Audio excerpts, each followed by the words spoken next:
ইসলামে রোজা একটি মহান ইবাদত, যা আল্লাহর নৈকট্য লাভের অন্যতম মাধ্যম। কিন্তু আল্লাহ মানুষের উপর কোনো অসম্ভব বোঝা চাপান না, তিনি সহজতা চান। আসসালামু আলাইকুম রহমতুল্লাহি ওবারকাতু। প্রিয় দর্শক, আশা করি সকলে ভালো আছেন। পবিত্র রমজান মাসে রোজা রাখা প্রত্যেক প্রাপ্তবয়স্ক সুস্থ মুসলিমের উপর ফরজ। কিন্তু আল্লাহ তাআলা আমাদের জন্য সহজতা চান, কষ্ট চান না। কোরআনে ইরশাদ হয়েছে, আল্লাহ তোমাদের প্রতি সহজতা চান, তোমাদের প্রতি কষ্ট চান না। সূরা বাকারা 185 নম্বর আয়াত। আরেক আয়াতে বলা হয়েছে, আল্লাহ দিনের ব্যাপারে তোমাদের উপর কোনো কষ্ট চাপিয়ে দেননি। সূরা হজের 78 নম্বর আয়াত। আজ আমরা জানব যেসব কারণে রোজা ভাঙ্গা জায়েজ, অর্থাৎ রোজা না রাখা বা ভেঙে ফেলা বৈধ।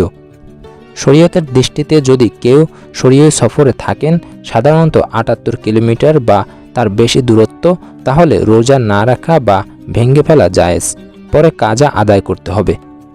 এ ব্যাপারে রাসূলুল্লাহ সাল্লাল্লাহু আলাইহি ওয়াসাল্লাম নিজে সফরে রোজা ভেঙেছেন এবং সাহাবীদেরও অনুমতি দিয়েছেন। তবে সফরে কষ্ট না হলে রোজা রাখাই উত্তম।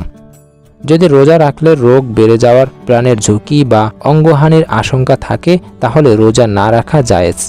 ডাক্তারের পরামর্শ অনুযায়ী সিদ্ধান্ত নেওয়া যায়, সুস্থ হলে কাজা করতে হবে। অর্থাৎ কেউ যদি অসুস্থ থাকে, কঠিন অসুস্থতার মধ্যে ভোগে এবং সে যদি ডাক্তারের পরামর্শ অনুযায়ী বুঝতে পারে যে তার রোজা রাখা উচিত না, তাহলে তাকে রোজা রাখতে হবে না, তবে সে পরে কাজা করে নিবে।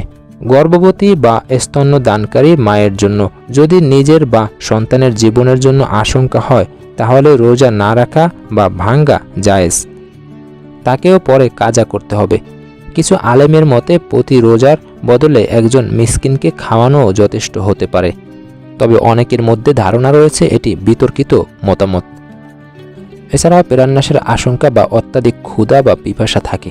যদি না খেয়ে পেয়ে জীবনের ঝুঁকি হয়, তাহলে অবশ্যই রোজা ভেঙে নিতে হবে। এতে কোনো গুনাহ নেই, বরং জীবন রক্ষা ফরজ, পরে কাজা আদায় করতে হবে। যারা বার্ধক্য বা স্থায়ী রোগের কারণে রোজা রাখতে অক্ষম, তাদের রোজা না রাখার অনুমতি আছে। পরবর্তীতে প্রতি রোজার বদলে একজন মিসকিনকে খাবার দান করতে হবে। আল্লাহ তাআলা বলেন, যারা রোজা রাখতে সক্ষম নয়, তারা ফিদায়া দিবে, একজন মিসকিনকে খাবার খাওয়াবে। সূরা বাকারা 184 নম্বর আয়াত। এই আয়াতে বলা হয়েছে, যদি কেউ রোজা রাখতে না পারে এবং সে যদি একজন মিসকিনকে খাবার খাওয়ায়, তাহলে তার রোজার পূর্ণতা পাওয়া যাবে। মহিলাদের ঋতুস্রাব বা প্রসবোত্তর রক্তস্রাব চলাকালীন রোজা রাখা নিষিদ্ধ, পরে কাজা আদায় করতে হবে। এতেও কোনো গুনাহ নেই। ইসলামে আমাদের জন্য সহজ দিন। আল্লাহ কখনো বান্দার সামর্থ্যের বাইরে কিছু চান না। তাই যদি কোনো বৈধ ওজর থাকে, তাহলে রোজা না রেখে বা ভেঙে ফেলে পরে কাজা ফিদায়া আদায় করতে হবে। আর যদি সামর্থ্য থাকে, তাহলে রোজা রেখে আল্লাহর নৈকট্য অর্জন করুন। আল্লাহ আমাদের সবাইকে রমজানের পূর্ণ ফজিলত লাভের তৌফিক দান করুন। আমিন।